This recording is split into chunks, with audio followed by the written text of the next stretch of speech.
आज हम देखेंगे युगपत समीकरण हल करने की बीजी विधि। पिछले क्लास में जो भी 2-3 क्लास हुए हैं उसमें हमने क्या किया था, आलेखी विधि के बारे में चर्चा किया था, ठीक है ना, जिसमें ग्राफ पेपर की सहायता से हम युगपत समीकरण को हल करते थे, उसका आंसर बताते थे या एक्स वाई का मान बताते थे, ठीक है ना। अब जो है बीजी विधि, जिस विधि के अंतर्गत आपके 3 मेथड रखे गए हैं, जिसमें पहला जो है आपका प्रतिस्थापन विधि, दूसरा जो है आपका विलोपन विधि और थर्ड नंबर का है वज्र गुणनखंड विधि। ये विधियां जो है अपने नाम के आधार पर ही कार्य करती है, ठीक है ना। तो सबसे पहले पहले हम पढ़ेंगे उसका नाम है प्रतिस्थापन विधि, ठीक है ना। तो प्रतिस्थापन विधि कैसे कार्य करता है, इसके वर्किंग प्लान कैसे रहता है, उसको पहले हम समझ लेते हैं। तो इसके मेथड पहले देख लेते हैं। सबसे पहला स्टेप है आ, दी गई कथन से दो समीकरण बनाना है, ठीक है। जो आपको कथन दिया जाएगा उसको 2 समीकरण बनाना है। जैसे कि मान के चलो हमारा जो है समीकरण बन जाएगा a1 x plus b1 y plus c1 is equal to 0, ये इक्वेशन नंबर 1। दूसरा समझिए a2 x plus b2 y plus c2 is equal to 0, यह है आपका समीकरण नंबर 2, ठीक है। तो पहले आपको क्या करना है, जो दी गई जो कथन रहेगा उससे समीकरण बनाना है, या तो समीकरण आपको पता करना है, ठीक है। दूसरा उसके पश्चात किसी भी एक समीकरण से एक समीकरण को, ठीक है, एक समीकरण को y के रूप में लिखेंगे। जैसे यहां समीकरण 1 को, ठीक है, यहां मैं क्या करता हूं, समीकरण 1 को लेता हूं, y के रूप में लिखेंगे, कहने का मतलब y के बराबर करके लिखना है, ठीक है ना। जैसे कि यहाँ पे दिया हुआ ना b1y, तो ये सारे क्या करोगे, लेफ्ट साइड y का रखोगे, बाकी सबको उधर पक्षांतर करोगे, ठीक है ना, y के रूप में लिखेंगे। जैसे कि मैंने समीकरण 1 को लिखा, ठीक है। अब तीसरा काम आपको क्या करना है, y के इस मान को दूसरे समीकरण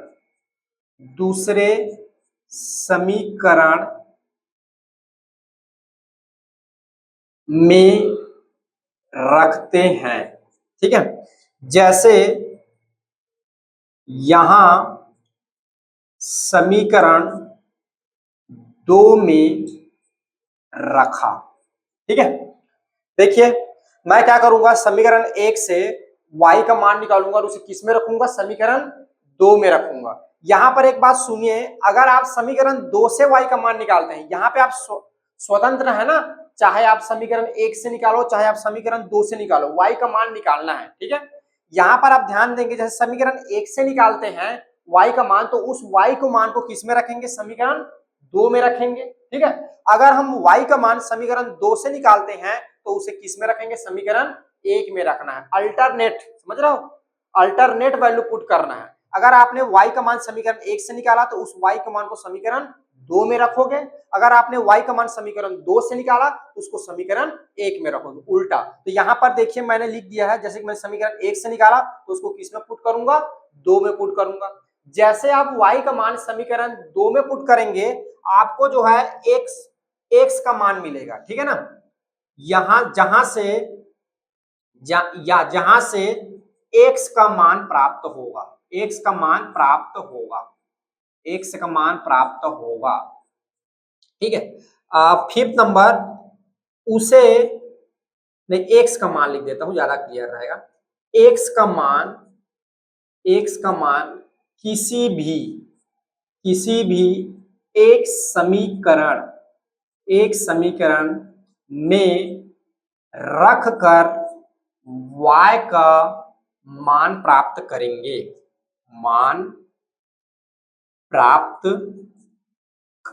करेंगे, ठीक है।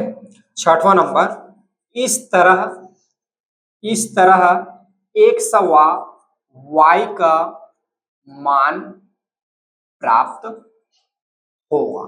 ठीक है, देखिए एक बार पुनः समझ लीजिए, मैंने इसको स्टेटमेंट में लिखवा दे, बट क्लियर क्या है इस बात को समझिए। समीकरण 1 और 2 आपका समीकरण रहेगा, क्योंकि हम क्या पढ़ रहे हैं, युगपत समीकरण, दो समीकरणों का कॉम्बिनेशन। कैसा समीकरण, रैखिक समीकरण का। ठीक है, तो समीकरण कोई भी एक या दो से एक्स का, या तो आप चाहे तो वाई का, मैंने बोला वाई का मान, आप चाहे तो एक्स का भी निकाल सकते हैं, आप स्वतंत्र हैं, लेकिन हम जो है अधिकतर केस में वाई का मान निकालते हैं। ठीक है ना, तो यहां से क्या करेंगे आप, वाई का मान चाहे समीकरण 1 से निकालेंगे तो 2 में रखेंगे, 2 से निकालेंगे तो 1 में रखेंगे। ये क्लियर हो गया। तो जैसा आप रखोगे आपको क्या मिलेगा, x का मान मिलेगा। उस x के मान को आप कोई भी समीकरण में चाहे तो 1 में रखो, चाहे तो 2 में रखो, रख कर जब जैसे आप रखेंगे तो आपको क्या मान मिल जाएगा, y का मान मिलेगा। ठीक है, अब इस तरह आपको क्या मिल जाएगा, x और y का मान प्राप्त होगा। ठीक है ना, चलिए एक जो है हम उदाहरण से इसको समझते हैं। ठीक है, एक मैं जो है उदाहरण लेता हूं। मैंने यहाँ पे आपके इक्वेशन ले लिया, 2x धन y इज इक्वल्स टू 7, और एक मैंने ले लिया है आपका 4x minus 3y is equals to -1। ये इक्वेशन नंबर 1, और ये ले लिया मैंने इक्वेशन नंबर 2। ठीक है, अब इस इक्वेशन को सॉल्व करते हैं। ठीक है, तो देखिए सबसे पहले हमें क्या मिल गया, समीकरण मिल गया। दूसरा क्या करना है, कोई भी एक समीकरण से y का मान निकालना है। आप कहां से निकालना चाहेंगे, जैसे कि मैं चाहता हूं 1 से निकालूं। ठीक है, तो समीकरण 1 से चलूंगा, तो मेरा समीकरण x है 2x,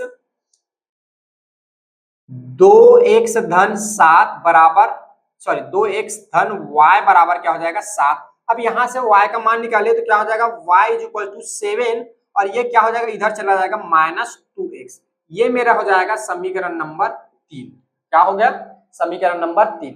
अब मैंने किस समीकरण से निकाला, पहले वाले समीकरण से, तो इसको किस में पुट करूंगा, दूसरे वाले समीकरण में। ठीक है, तो समीकरण, या ऐसा लिख सकते हो डायरेक्ट, y का मान समीकरण 2 में रखने पर, समीकरण 2 में रखने पर, ठीक है, 2 में पुट कर दिए, 2 है आपका 4x ऋण 3, y का आप मान पुट करेंगे तो क्या हो जाएगा 7 माइनस 2x बराबर -1। आगे हल करिए, 4x माइनस 7 21, और माइनस माइनस क्या हो जाएगा धन, 3 दूनी क्या हो जाएगा 6x बराबर हो जाएगा ऋण 1। देखिए 4x और 6x दोनों जुड़ेगा तो आपका हो जाएगा 10x, और -1 जब उधर जाएगा तो ये हो जाएगा आपका धन का 21। सो 10x बराबर ये आपका हो जाएगा धन का 20। ठीक है, धन 21 में ऋण जाएगा तो 20 बचेगा। अब आपका x बराबर आ जाएगा 20/10। अब कटेगा तो कितना हो जाएगा, 10 एकम 10 दूनी, तो कितना आ जाएगा, x बराबर आपका आ जाएगा 2। यहां से क्या मिल गया आपको, x का मान 2 मिल गया। यहां पर देखिए आप कहां तक पहुंच गए, x का मान 2 प्राप्त हो गया। अब फिफ्थ क्या बोलता है, x का मान को कोई भी एक समीकरण में रखिए, चाहे आप ऊपर में रखो चाहे आप नीचे में रखो। तो मैं किस में रख रहा हूं, समीकरण 1 में रख रहा हूं। ठीक है, x का मान समीकरण 1 में रखने पर, देखिए तो इस x के मान को समीकरण 1 में रखूंगा तो 2, x की जगह रख दिया 2, और ये हो जाएगा धन y बराबर ये हो जाएगा आपका 7। ठीक है, तो ये हो जाएगा 4 धन y बराबर 7। सो y बराबर आपको हो जाएगा 7 ऋण का 4। सो y बराबर आपका कितना आ जाएगा, 3 आ जाएगा। कितना आ जाएगा, 3 आ जाएगा। तो अतः इस तरह से क्या मिल गया आपको, जो है x का मान जो है मिल गया 2, और y का मान मिल गया 3। ठीक है, आपने आंसर निकाल लिया, लेकिन आपको डाउट है कि हमने सही बनाया कि नहीं बनाया, तो इसको आप वेरीफाई भी कर सकते हो। इस x और y के मान को इसमें पुट करके देखो, जैसे यहाँ पर पुट करेंगे x से, देखो 2 दूनी 4, y का मान रखेंगे 3, दोनों को जोड़ेंगे 7, इधर कितना आ गया 7। सही है, इक्वेशन में क्या कर रहा है, सेटिस्फाइड कर रहा है, मतलब हमने जो आंसर निकाला बिल्कुल सही है। इसमें भी रखो तो सेटिस्फाइड करेगा। 4 और यहाँ रखोगे 2, तो 4 दूनी 8, और ऋण 3 y, तो इसका मान कितना, 3, तो 3 तिया 9, तो ये 8 माइनस 9 माइनस का 1, इसको क्या कर रहा है, सेटिस्फाइड कर रहा है। इस तरह से हम क्या करेंगे, प्रतिस्थापन विधि से प्रश्न को सॉल्व करेंगे। ठीक है, अगर कोई स्टूडेंट मान लो समीकरण नंबर 2 से निकालता है y का मान, तो उसको किस में रखेगा, समीकरण 1 में रखेगा, तो उसको क्या मिलेगा, x का मान मिलेगा, फिर क्या मिल जाएगा, y का मान मिल जाएगा। ठीक है, ये तो हो गई, आपको मैंने एक मेथड लिखवाया उसके थ्रू। कोई स्टूडेंट थोड़ा सा एक्स्ट्रा एडवांस रहता है, ठीक है ना, वो सोचता है सर हम x का मान ही क्यों निकालें, सॉरी y का मान ही क्यों निकालें, यहाँ पर हम x का मान निकालें। तो हाँ, आप x का मान भी निकाल सकते हो। अगर समीकरण नंबर 1 से हम क्या करें, x का मान निकालेंगे तो उसे हम क्या करेंगे, समीकरण नंबर 2 में पुट करेंगे। तो यहाँ पहले हमें किसका मान मिला, x का मान मिला, तो हमें पहले किसका मान मिल जाएगा, y का मान मिल जाएगा, और उस y का मान को जब इसमें रखेंगे तो हमें क्या मिल जाएगा, x का मान मिल जाएगा, ठीक है ना। जैसे देखिए एक अल्टरनेट मेथड यहीं पर जो बोल रहा हूँ उसको और आपको बता देता हूँ, ठीक है। मेथड 2 ये जो है मैंने जो लिखवाया उस हिसाब से मैंने ये आपको बता दिया, ठीक है। ये इजी वे में है, पूरे बुक में आपको इसी तरह से मिलेगा, ठीक है। लेकिन आपको और एक्स्ट्रा सीखना है तो मेथड 2 देखिए, इसी में मेथड 2 मतलब करना वही है प्रतिस्थापन विधि से ही। जैसे कि ये आपको इक्वेशन दिया है 2x y is equal to 7 और 4x minus 3y is equal to minus का 1। ये आपको हो गया इक्वेशन नंबर 1, ये हो गया इक्वेशन नंबर 2।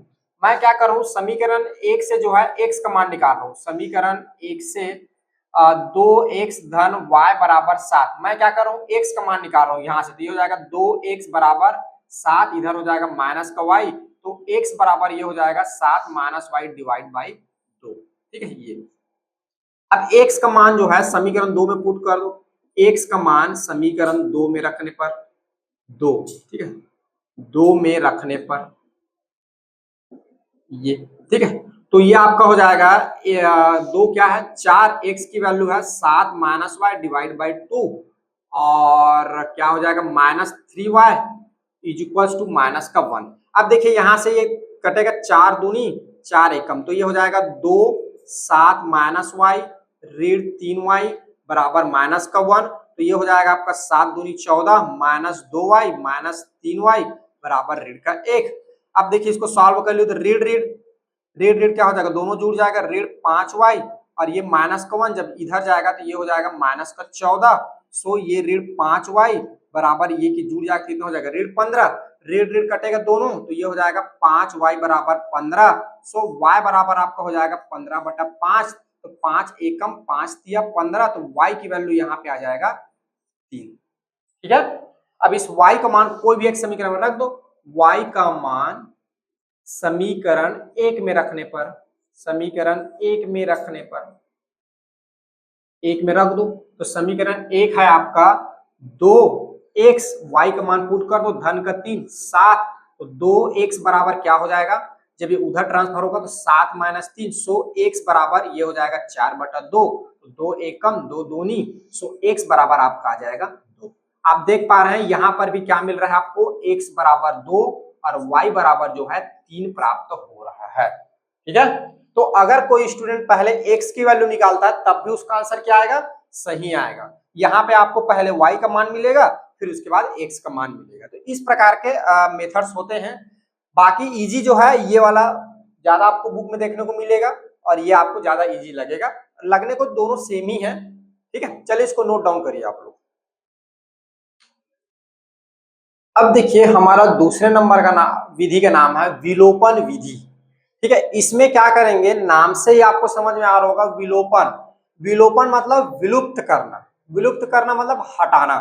तो इस विधि में हम क्या करेंगे, x और y किस कोई भी दोनों में से कोई भी एक को पहले क्या करेंगे, उस समीकरण से हटाएंगे, तो एक हट जाएगा। जैसे कि x और y में से x को हटा दे तो किसका मान निकालेंगे, फिर y का मान निकालेंगे, या y को हटाएंगे तो x का मान मिलेगा, ठीक है। फिर उस x या y का मान जो भी मिलेगा उसको दूसरे समीकरण में रख के फिर जो बचा मान रहेगा उसको हम निकालेंगे। तो इसमें हमें क्या करना है, विलुप्त करना है। जैसे कि आपने देखा ना प्रतिस्थापन में हम प्रतिस्थापित करते थे, यहां से x की वैल्यू निकाल कर दूसरे में रखते थे, या तो y की वैल्यू निकाल कर दूसरे समीकरण में रखते थे, उसको बोलते हैं प्रतिस्थापित करना, एक जगह से दूसरी जगह रखना। अब हम जो पढ़ रहे हैं विलोपन माने विलुप्त करना, हटाना, ठीक है। हालांकि आप लोग को कंफ्यूज लग रहा होगा, जब देखेंगे तो आगे समझ में आएगा। तो पहले हम लिखते हैं विधि, तो जैसे कि पहले से लिखा हुआ तो मैंने उसको नहीं मिटाया।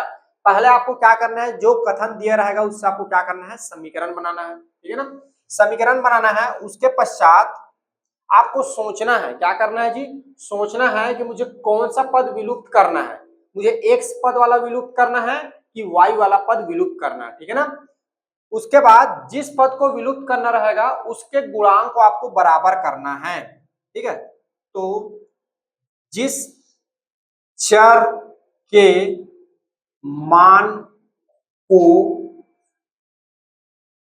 विलोपित करना रहेगा, उस चर के गुणांक को समीकरण 1 व 2 दोनों में बराबर करेंगे। ठीक है, बराबर करेंगे। ठीक है, और बराबर करेंगे कैसे कैसे करेंगे? बराबर करने के लिए क्या करते हैं, या तो गुणा करेंगे या क्या करेंगे, भाग करेंगे। उसमें क्या करेंगे, गुणा और भाग करके क्या करेंगे, हम उन दोनों जो, जैसे कि जो आपका समीकरण 1 और समीकरण 2 रहेगा, उसमें जो चर के मान को, आप जिस चर के मान को विलुप्त करना चाह रहे हैं, उसको जो गुणांक रहेगा उसको आपको बराबर करना है। ठीक है, तो गुणांक को बराबर करने के लिए या तो कुछ संख्या का गुणा करना पड़ेगा या तो कुछ संख्या का भाग देना पड़ेगा। तो यहाँ पे मैं लिख दिया गुणा या भाग करके आप क्या करोगे, उसको बराबर करोगे। उसके पश्चात थर्ड नंबर,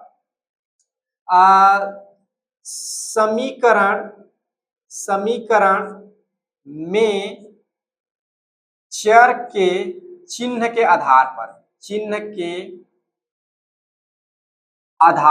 पर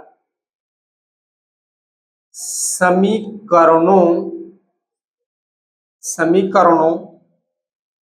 को जोड़ेंगे या घटाएंगे। ठीक है, समीकरण में जो चर का जो चिन्ह रहेगा, आधार पर समीकरण को जोड़ेंगे या घटाएंगे। ठीक है, जिससे जिससे जिससे जो चर विलुप्त ये भी ठीक है, जो चर विलुप्त करना चाह रहे हैं वह कट जाए। ठीक, कट जाएगा तभी तो वो विलुप्त होगा। ठीक है, और उसके बाद एक चर का मान प्राप्त होगा, उसे किसी अन्य समीकरण में, ठीक है, उसे किसी अन्य समीकरण या किसी भी समीकरण, ऐसा लिख लो, किसी भी एक समीकरण में रखकर दूसरे चर का मान प्राप्त करेंगे। ठीक है, फिफ्थ नंबर पर, इस तरह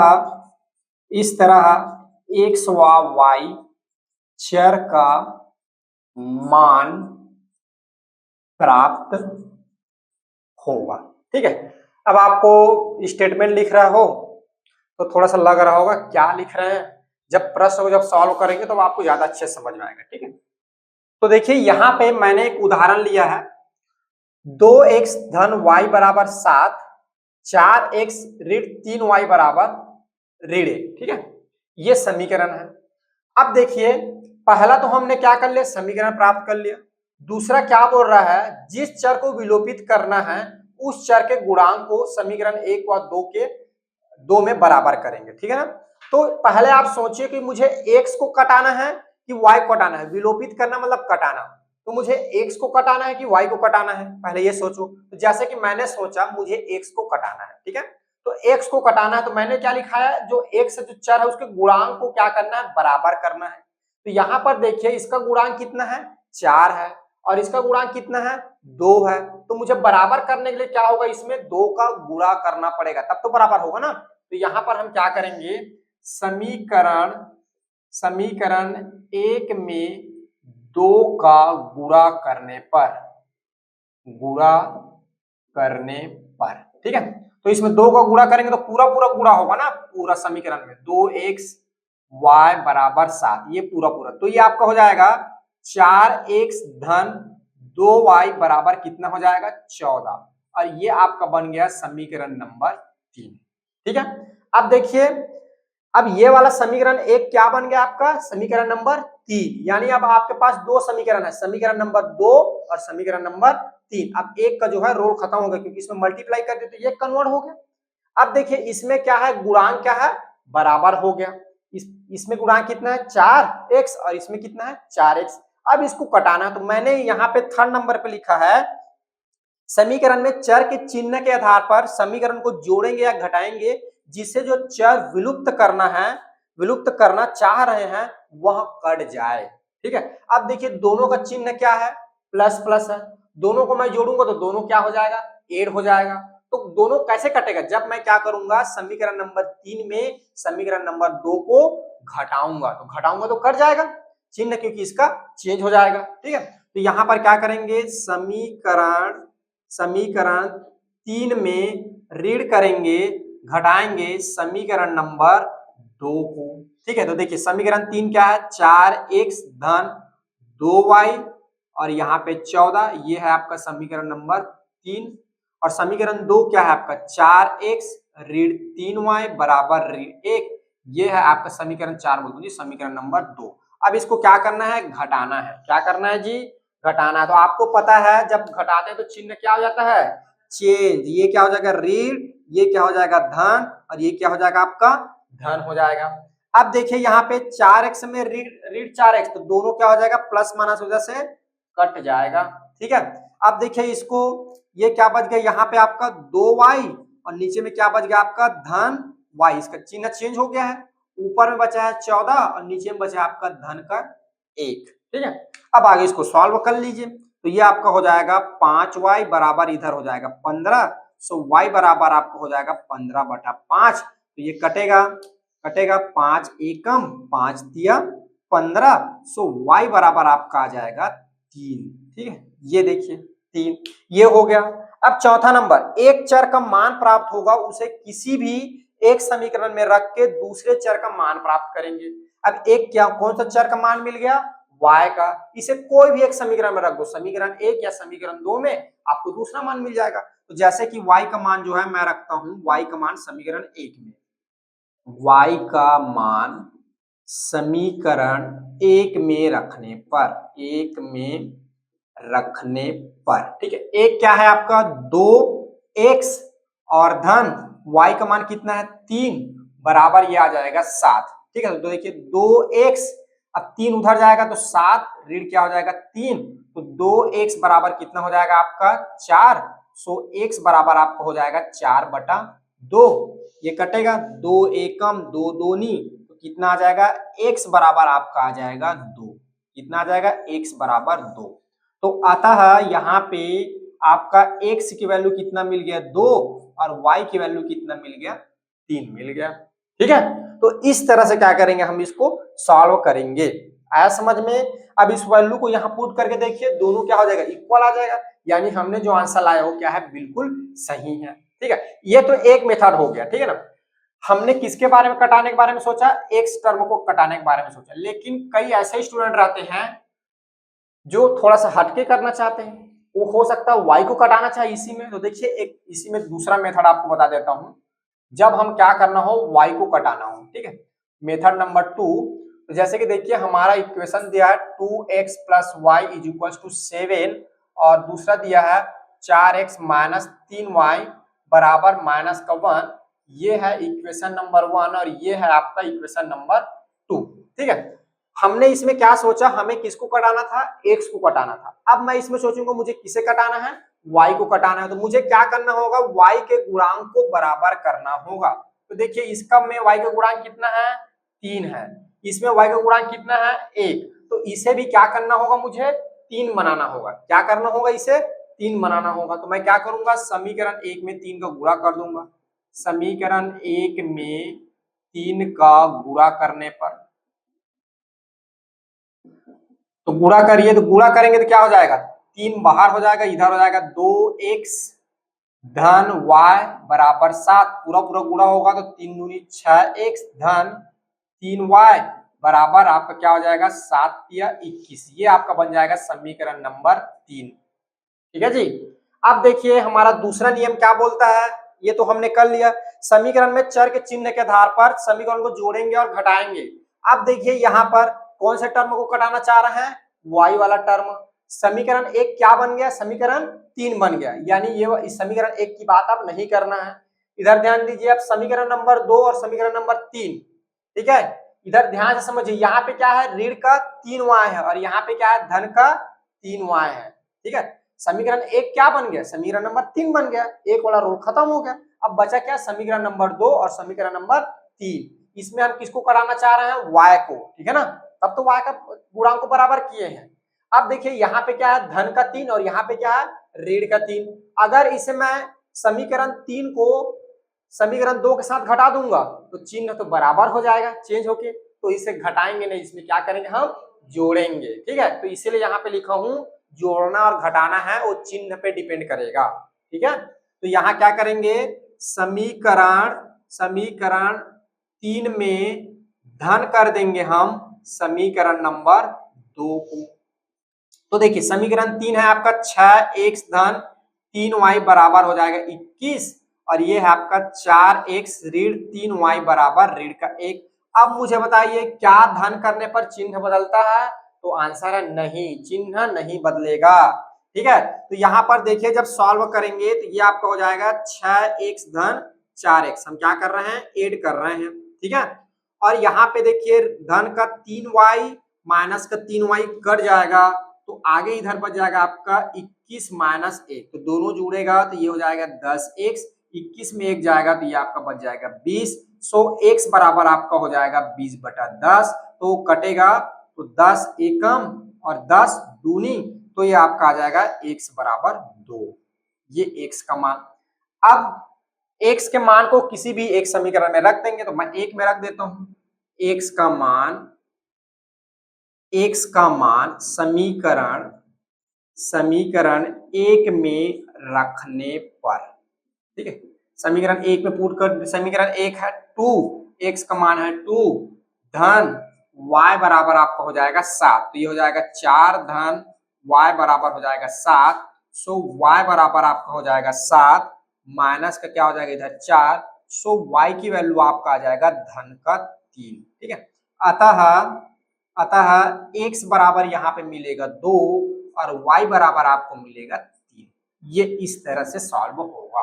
ठीक है, तो विलोपन विधि का आप जो है इस तरह से जो युगपत समीकरण है उसको सॉल्व करने में यूज कर सकते हैं। ठीक है ना, जब आपको y x वाला टर्म कटाना हो तो इस टाइप का प्रयोग करिए, जब आपको x वाला कटाना हो तो इस टाइप का प्रयोग करिए, और ये विधि का नियम याद रखिए, इस नियम के अनुसार चलते जाइए, आपको आंसर क्या होगा आगे मिलते जाएगा। ठीक है, चलिए इसको लिखिए आप लोग, फिर अगला और देखते हैं हम लोग आपका। देखिए अब आ रहा है तीसरे नंबर की वज्र गुणनखंड विधि। जो ये विधि जो है ऊपर के दोनों विधि से भी इजी है, बस थोड़ा सा इसमें दिमाग लगा के आपको काम करना है। ठीक है ना, तो इस विधि का पहला नियम है जो आपको दी गई कथन से समीकरण बनाना, ये तो है। ठीक है जी, इधर देखो जो आपको कथन दिया रहेगा उससे क्या करना है, समीकरण बनाना है। इस विधि का मोस्ट आईएमपी जो है पॉइंट आपको याद रखना है, क्या याद रखना है कि समीकरण के राइट हैंड साइड, RHS लिख दो, अब तो समझ जाते हो, राइट हैंड साइड मतलब दाया पक्ष, राइट वाला भाग जो है, समीकरण के राइट हैंड साइड में हमेशा शून्य होना चाहिए, शून्य, जीरो होना चाहिए। ये इसका पॉइंट है, आईएमपी पॉइंट। अगर राइट साइड शून्य नहीं रहेगा तो ये विधि काम नहीं करेगा। राइट साइड क्या होना चाहिए, शून्य होना चाहिए। ठीक है, जैसे कि ये वाला समीकरण क्या है, देख रहा हो ये बना हुआ है, ऊपर देखो दो समीकरण जो मैंने लिखा हुआ है, ये क्या हुआ है, सेम टू सेम इसी ऑर्डर में जमा हुआ है। ठीक है, अब एक चीज थोड़ा सा समझ लेते हैं, इस समीकरण की बात कर रहा हूं। ठीक है, जहां पे क्या है देखो a1 और a2 क्या है आपका x का गुणांक है, किसका गुणांक है, x का गुणांक है। a1 जो है समीकरण 1 में जो x है उसका गुणांक है, a2 जो है समीकरण 2 में x है उसका गुणांक है। ठीक है, b1 b2 जो है ये क्या है आपका y का गुणांक है, b1 जो है समीकरण 1 में जो y है उसका गुणांक है, और b2 जो है समीकरण 2 में जो y है उसका गुणांक है। c1 और c2 जो है यहाँ पे क्या है, अचर पद है। c1 जो है पहले समीकरण का अचर पद है, और c2 जो है दूसरे समीकरण का क्या है, अचर पद है। ठीक है, तो मेन जो है ये वाली पॉइंट आप याद रखेंगे, समीकरण के राइट साइड में हमेशा शून्य होना चाहिए, बस इसका यही मेन रूल है। ठीक है, उसके बाद दूसरा नंबर में, ठीक है, फिर सूत्र का यूज करेंगे, फिर निम्न सूत्र का, या फिर लिखने की जरूरत नहीं है, निम्न सूत्र का उपयोग करें।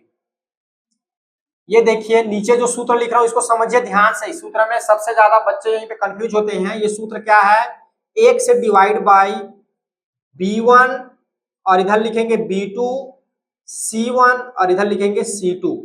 ठीक है, फिर is equal to minus y divide by, यहां लिखेंगे a1 a2 c1 c2। तीसरा 1 divide by a1 a2 b1 b2। अब देखिए ये क्या होगा, जो पहले क्या होगा, b1 का मल्टीप्लाई c1 c2 के साथ होगा। ठीक है, b1 का मल्टीप्लाई किसके साथ होगा, c2 के साथ होगा। उसके बाद माइनस का चिन्ह लगा के b2 का मल्टीप्लाई c1 के साथ करेंगे। ठीक है, इसमें देखिए a1 का मल्टीप्लाई, अच्छा एक जैसा चिन्ह लगाता हूं ना पहले ब्लैक कलर का, a1 का मल्टीप्लाई c2 के साथ करेंगे, फिर माइनस का चिन्ह लगा के a2 का मल्टीप्लाई c1 के साथ करेंगे। ठीक है, यहां पर देखिए एक चीज यहां पे याद रखना है, ऊपर में माइनस में y है ना, ये माइनस y रहेगा। ये अगर इसको गलती से माइनस भूल गए और आपने ये किया तो आपका सारा आंसर गलत, क्योंकि इसका जब माइनस जब चेंज होता है तो इसका ट्रिक चेंज होता है। ठीक है, इसका जो पैटर्न है वो बदल जाता है, तो वो थोड़ा सा कठिन कंफ्यूज ना करे करके आप लोगों को मैं डायरेक्ट बता रहा हूं। तो यहाँ पे आप हमेशा माइनस चिन्ह लगाएंगे और यही वाली पैटर्न से चलेंगे। यहाँ पे क्या करेंगे, a1 का मल्टीप्लाई b2 के साथ, और फिर उसके बाद a2 का मल्टीप्लाई जो है b1 के साथ करेंगे। ठीक है, यहाँ समझने के लिए आप ऐसा नंबर लिख सकते हैं, ये देखिए एक नंबर पे ब्लैक वाले को, और यहाँ पे लिख लीजिए 2 नंबर नीचे से ऊपर चलना है। ठीक है, या ऐसा लिख लीजिए, ऐसा ज्यादा क्लियर रहता है। यहाँ पे नंबर लिख लीजिए 1, उसके बाद 2, उसके बाद इधर 3, उसके बाद इधर 4, इधर 1, फिर इधर 2, फिर इधर 3, फिर इधर 4 चलना है। ठीक है, यहाँ 1, इधर 2, फिर इधर 3 और इधर 4 चलना है। ठीक है, 1 का 2 के साथ, फिर 3 का 4 के साथ, ऐसे आप मल्टीप्लाई करते जाओगे। ठीक है, अब देखो जब इसका जब मल्टीप्लाई करोगे तो इसका सिंपली फॉर्म क्या बन जाएगा, इसका सिंपली फॉर्म हो जाएगा x divide by b1 into c2 minus b2 c1 is equal to minus y divide by a1 c2 minus a2 c1। ठीक है, ये आपका हो जाएगा 1 divide by a1 b2 minus a2 b1 हो जाएगा। ये आपका बन जाएगा ऐसा, ये सूत्र आपका इस तरह से बन जाएगा जब ऊपर को जो है आप आगे सॉल्व करके लिखोगे तो। ठीक है, ध्यान से यहाँ पर हर चीज को ध्यान देना। यहाँ पे y क्या रहेगा, माइनस रहेगा, और इसका क्या करना है, ऊपर से नीचे, फिर ऋण चिन्ह, नीचे से ऊपर, ऊपर से नीचे, नीचे से ऊपर, ऊपर से नीचे, नीचे से ऊपर, लेकिन ये बीच वाला जो है माइनस का y रहेगा। इस चीज को ध्यान देना, बच्चे जो है यही पे गलती करते हैं। ठीक है, जल्दबाजी में प्लस लिख डालते हैं, तो ये माइनस का y रहेगा, दूसरा वाला जो पद रहेगा। अब देखिए ये कैसे आया होगा, मैंने आपको पूरा पूरा एक्सप्लेन करके नहीं बताया, आपको इजी वे में समझा रहा हूं ये कैसे आया। ये जो समीकरण है आप देख पा रहे हो जिसको बोलते हैं युगपत समीकरण, जब समीकरण नंबर 1 और समीकरण नंबर 2 को सॉल्व करेंगे तो x और y का मान मिलेगा। ठीक है, उस x y को मान को जब हम लोग इसके इक्वल करके जब कंपेयर करेंगे, क्या करेंगे, इक्वल करके जब कंपेयर करते हैं तब वह जो होता है इस तरह से इक्वल हो जाता है। ठीक है, कांस्टेंट वाला टर्म इधर आ जाता है और वेरिएबल जो टर्म है आपस में क्या हो जाते हैं, इक्वल हो जाते हैं, और इक्वल होकर फिर ये सूत्र बनाता है और सूत्र बन के लास्ट में ये आता है। ठीक है, तो आप लोग डायरेक्ट समझिए, इस सूत्र को याद रखिए। ऊपर का जो बात था आपके लिए उतना इंपॉर्टेंट नहीं था तो मैंने उसको छोड़ दिया है। ठीक है, चलिए अब हम जो है मेन मुद्दे की बात पे आते हैं, हमें प्रश्न को कैसे सॉल्व करना है ये समझना है। ये तो हमने समझ लिया विधि। अब देखिए यहां पर पहला हमारा नोट क्या है, मेन चीज मैंने क्या बोला, राइट हैंड साइड में क्या होना चाहिए, हमेशा शून्य होना चाहिए। यहाँ पे शून्य है क्या, राइट हैंड साइड में नहीं है, तो हमें शून्य बनाएंगे। ठीक है, अब क्या करेंगे, इसमें शून्य कैसे बनेगा, 2x धन y, 7 इधर लाएंगे तो ऋण का y इज इक्वल हो जाएगा 0। ये आपका हो जाएगा इक्वेशन नंबर 1। ये देखिए 4x माइनस 3y, ऋण इधर आएगा तो ये हो जाएगा धन का 1 इक्वल हो जाएगा 0। ये आपका हो जाएगा समीकरण नंबर 2। ठीक है, अब यहां लिखेंगे वज्र गुणनखंड से, वज्र गुणनखंड विधि से। ठीक है, विधि से, तो ये वाला सूत्र आप याद रख लीजिएगा, ये वाला x divide by b1 c2 minus b2 c1। ठीक है, देखो इसको याद रखने का तरीका, इसको याद रखने का तरीका इधर देखो जी, कैसे याद रखते हैं इसको, एक्चुअल में कैसे बना है ये देखिए, इसके याद रखने का तरीका बताना भूल ही गया मैं। जब x टर्म लिखेंगे तो ये x वाला टर्म को ऐसे हाथ से ढक लीजिए। ठीक है, x वाला टर्म को लिखेंगे तो x टर्म को क्या करेंगे, हाथ से ढक लेंगे। अब बच गए, देखो b1 का multiply c2, b1 into c2 minus b2 का मल्टीप्लाई c1 लिखा हुआ है। फिर पुनः समझिए, जब x को लिखेंगे तो हम क्या करेंगे, x वाले को ऐसे हाथ से ढक लेंगे। ठीक है, अब बच क्या गया आपका ये वाला, तो b1 का मल्टीप्लाई c2 के साथ, b1 multiply c2 minus b2 का मल्टीप्लाई c1 के साथ, b2 का मल्टीप्लाई c1 के साथ। क्लियर है, जब y वाला टर्म लिखेंगे तो माइनस y लिखना है यहाँ पे, और y वाला टर्म लिखना है तो y वाला टर्म को ढक लेंगे। ठीक है, ढक लिए। अब देखो ऊपर में a1 का मल्टीप्लाई c2 के साथ, a1 का मल्टीप्लाई c2 के साथ, फिर ऋण a2 का मल्टीप्लाई c1 के साथ, a2 का मल्टीप्लाई c1 के साथ। क्लियर है, अब देखिए c वाला टर्म मतलब अचर पद, तो ये 1 क्या है अपना, अचर है। ठीक है, तो अचर पद को ढक लेंगे। अब क्या बच गया ये वाला, तो a1 का मल्टीप्लाई b2 के साथ, a1 का मल्टीप्लाई b2 के साथ माइनस a2 का मल्टीप्लाई b1 के साथ, a2 का मल्टीप्लाई b1 के साथ। क्लियर है, ये वाले में इसको ढक लो तिर्यक गुणा, इस वाले में इसको ढक लो तिर्यक गुणा, इसमें इसको ढक लो ऐसे तिर्यक गुणा, ऐसे ढक ढक के उसको लिखते हैं। ठीक है, अब देखिए अब इसको कैसे करेंगे, तो मैंने सूत्र को लिख दिया। अब सूत्र लिखना मेरे लिए आसान हो गया, क्योंकि मुझे पता है y वाले में क्या क्या टर्म आएगा, बीच वाला कट जाएगा, तो ये हो जाएगा a1 c2 minus a2 c1, और इसमें 1 वाला है तो ये हो जाएगा a1 b2 minus a2 b1। ठीक है, ये मेरा हो गया सूत्र। ये अब इस सूत्र में वैल्यू पुट करना है, अब इस सूत्र में वैल्यू पुट करना है। देखिए, तो मान रखने पर, मान रखने पर, ठीक है, अब इधर थोड़ा ध्यान से देखिए, आप लोग अगर लिख रहे हैं तो इधर को समझिए पहले कैसे मैं कर रहा हूं। अब देखिए मुझे x वाला टर्म चाहिए, तो ये वाला टर्म को मैं क्या कर लेता हूं, ढक लेता हूं। ठीक है, एक चीज और ध्यान रखेंगे, इसमें सारा चीज क्या है जी, प्लस प्लस है, क्या है, प्लस प्लस है, तो इसमें चिन्ह के साथ लेना है आपको। ठीक है, देखो तो ये क्या हो जाएगा, y के साथ क्या है मल्टीप्लाई है, सामने में कुछ नहीं है, मतलब 1, y का गुणांक क्या है 1, तो ये हो जाएगा 1, और यहाँ पर क्या है 1, तो इन दोनों का गुणा होगा, तो ये आपका मतलब ये क्या हो गया b1 y होता है ना, और ये आपका क्या हो गया c2 हो गया, तो b1 y होगा ना, देखो इधर b1 c2 का मल्टीप्लाई, तो इसके साथ क्या गुणांक है 1, ये क्या हो जाएगा 1, और यहाँ क्या है c क्या है प्लस का 1, फिर ऋण। अब देखिए ये क्या है ऋण का 3, ऋण का 3, और इसका गुणा किसके साथ होगा, इसके साथ, तो ऋण का क्या हो जाएगा 7 इज इक्वल टू माइनस का y रखेंगे। उसके बाद b वाले टर्म को ढकेंगे, ये वाला देखो धन का 2, और इधर क्या है धन का 1, फिर माइनस, इधर क्या है धन का 4, और फिर उधर क्या है ऋण का 7 चिन्ह के साथ।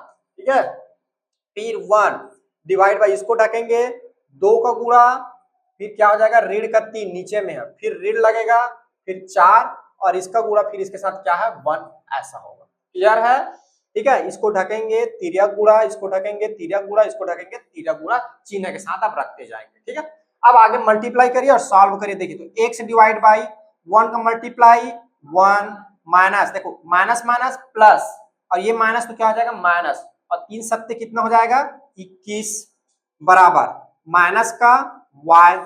ठीक है, अब देखिए 2 का गुणा 1 के साथ होगा तो कितना हो जाएगा 2, फिर ऋण 4 का गुणा, देखिए ऋण ऋण धन, चिन्ह को ध्यान दीजिएगा ना, ऋण ऋण क्या हो जाएगा धन, और 7 चौक 28। ठीक है, 7 या 21 और 7 चौक कितना होगा 28। ठीक है, आगे बढ़ते हैं, 1 डिवाइड बाई, देखिए रीढ़ और ये धन, तो क्या हो जाएगा रीढ़ 3 दूनी 6 और ये रीढ़ और उधर तो धनी है तो ये रीढ़ हो जाएगा, रीढ़ का कितना आ जाएगा 4। ठीक है, आगे सॉल्व कर लिए तो x डिवाइड बाई, देखिए क्या हो जाएगा रीढ़ का 20, 21 में एक जाएगा तो ये क्या हो जाएगा, देखिए y डिवाइड बाई जुड़ेगा तो ये क्या हो जाएगा 30, ये माइनस ना ऊपर में लगाना बोल रहा हूं, minus y divide by 30 is equals to ये क्या हो जाएगा 1 डिवाइड बाई माइनस का 10 हो जाएगा। अब एक चीज आपको इसमें क्या खास दिख रहा है, इसमें भी माइनस है, इसमें भी माइनस है, इसमें भी माइनस है, तो तीनों में हम क्या कर देते हैं -1 का मल्टीप्लाई कर देते हैं। ठीक है, तो ये क्या हो जाएगा सभी क्या बन जाएगा प्लस बन जाएगा। या तो आपको कुछ मत करो, वैसे में कंफ्यूजन लग रहा तो रहने दो। अब देखिए ये तीनों आपस में क्या है इक्वल है, तो इस चीज को समझिए, हमने पढ़ के आया है ए अगर बराबर हो बी का और बी अगर बराबर होता है सी का, तो इसको लिख देते हैं ए बराबर बी बराबर सी, लिखते हैं ना, ए बराबर है बी का तो बी बराबर सी का, तो इसको ऐसा नहीं लिख सकते ए बराबर है बी का बराबर है सी का, तो एक बार क्या हो जाएगा, एक बार जो है x ऋण 20 जो है बराबर हो जाएगा -1/10 का, इसको एक बार इसके बराबर करना है। ठीक है, और इसको एक बार इसके बराबर करना -y/30 बराबर 1/10। ठीक है, क्या बोला मैंने, इस x वाले टर्म को एक बार इसके बराबर करना है, इस y वाले टर्म को एक बार इसके बराबर करना है। ये समझो कि अचर वाले पद को सॉरी चर वाले पद को एक एक बार अचर के बराबर करना है। क्या बोला मैंने, चर वाले पद को एक एक बार अचर के बराबर करना है। ठीक है, तो एक बार इसके ये बराबर होगा और इसके ये बराबर। अब देखिए आगे सॉल्व करिए, तिर्यक गुणा करिए तो क्या हो जाएगा x बराबर, अब देखिए पहले माइनस को हटा लेते हैं, देखो इधर भी माइनस इधर भी माइनस, दोनों क्या हो जाएगा प्लस, तो x/20 इज इक्वल्स टू 1 आपका हो जाएगा 10। अब तिर्यक गुणा होगा तो x बराबर, ये 20 ऊपर चला जाएगा तो 20 बटा क्या हो जाएगा 10, कटेगा 10 एकम 10 दूनी, सो x बराबर आपका कितना आ जाएगा 2। ठीक है, इधर देखिए, इधर देखिए, इधर का रीड लिखना भूल गया ना, यहाँ पे है। ठीक है, इधर देखिए, ये देखिए इधर भी रीड इधर भी रीड, तो दोनों साइड रीड है, रीड रीड कट जाएगा तो ये हो जाएगा आपका 1/10। अब देखिए तिरक गुणा तो ये हो जाएगा 30/10, तो 10 एकम 10 तिया, सो y बराबर आपका कितना आ जाएगा 3। आप देख पा रहे हैं यहाँ पे x का मान 2 आ रहा है, यहाँ पे y का मान कितना आ रहा है 3। x और y का मान को जब इसमें रखेंगे तो यहाँ रखेंगे, देखिए 2 दूनी 4 और ये धन का 3, तो 4 और 3 7, ये इक्वेशन को क्या कर रहा है सेटिस्फाइड कर रहा है, यानी हम बिल्कुल सही हैं। ठीक है, तो अतः यहाँ पे x और y का मान हो जाएगा, अतः x बराबर जो हो जाएगा 2 और y बराबर जो हो जाएगा 3, ये हमारा हो गया आंसर। ठीक है, ये तो इस तरह से वज्र गुणनखंड विधि से हम क्या करते हैं, जो आपका इक्वेशंस दिया रहते हैं उस इक्वेशंस को हम सॉल्व करते हैं। ठीक है ना, यहाँ पे याद रखेंगे x वाला टर्म लिखे तो इस वाला टर्म को ढको, इसको मल्टीप्लाई करो, y वाले की बात आई तो y को ढको, तिर्यक गुणा करो इसको और इस ढको तो इसको करो। और एक चीज क्या याद रखना है, यहाँ पे -y याद रखना है, क्या याद रखना है, ऊपर में माइनस का y होना चाहिए। ठीक है, फिर आपसे गलती नहीं होगा। तो ये इस प्रकार हमने क्या कर लिया, टोटल 4 प्रकार के युगपत समीकरण को हल करने की विधि पढ़ ली। पहले सबसे पहले हमने पढ़ लिया था आलेखी विधि, आज हमने देखा प्रतिस्थापन, फिर उसके बाद देखा विलोपन, और थर्ड नंबर पे हमने देखा वज्र गुणनखंड विधि।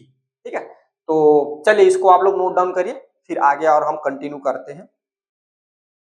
देखिए अब हम पढ़ने वाले हैं अवलोकन से समीकरण निकाय के हल का प्रकार लगाना, प्रकार का पता लगाना, यानी आप अवलोकन विधि से समीकरण का हल कैसे होगा ये आप बता सकते हो। ठीक है ना, तो इसके लिए कुछ नियम है या बोलना चाहिए शर्तें हैं। तो पहला तो समीकरण का रूप देख लेते हैं। ठीक है, समीकरण का रूप, इसमें आप ध्यान रखेंगे, पहले मैं लिख लेता हूं, तो आपका युगपत समीकरण इस तरह से रहेगा a1x plus b1y plus c1 is equal to 0, a2x plus b2y plus c2 is equal to 0। ठीक है, या यहाँ पर a1x plus b1y is equal to c1, a2x plus b2y is equal to c2। ठीक है, यहां पर देखिए, यहां पे आपको याद रखने वाली पॉइंट ये है, ठीक है, कि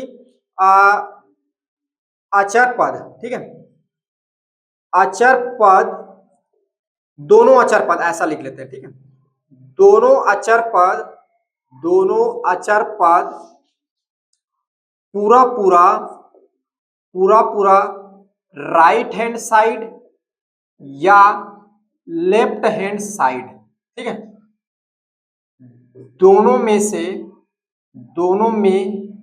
से किसी